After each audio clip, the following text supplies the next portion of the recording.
تو آتیش، میسوخت بچه خودشونا. بعد کاهن بعل 2 قدم میمد جلو، یه تکه از گوشت بچه ور میداشت پخته قشنگ تمیز آماده بدون آب لیمو میخورد. کاهن بعل این کارو میکرد. الان آدمخواری در زبان انگلیسی چی تلفظ میشه؟ کنیبل. آدمخواری میشه کنیبل. کاهن بعل، کنیبلیزم.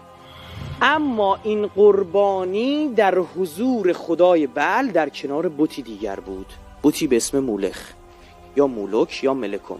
اینو ور می داشتن به شکل جوق می ساختن. اگر می خواستن کوچیک بسازن مسیشو می ساختن، اگر بزرگشو می خواستن بنازن قد این سقف واقعا به همین ارتفاع می اومدن چیکار می کردن؟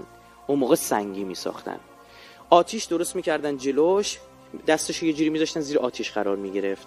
این داغ که می شد بچه رو زنده می انداختن اون تو، این می سوخت، زجر می کشید، اینو این بغل وای می سادن. بعد از اعطای این قربانی و اینکه کاهن بعل میرفت اون کثافتکاری رو میکرد، خدمت شما عرض بکنم مراسم ارجی یا ارگی انجام میدادن، مراسم جنسی دست جمعی. این در میان بنی اسرائیل بوده، سند دارم از تورات، عمرن نتونن ردش کنن، بوده این اتفاق. خدمت شما عرض بکنم که بعد از اون مراسم جنسی دست جمعی انجام میدادن، در مقابل کودکی که تقدیم میکردن به شیطان، یک کودک معادلش رو حرامزاده از ابلیس میگرفتن.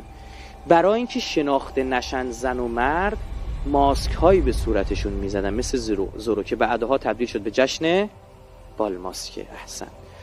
این حقیقت پشت پرده ایناست.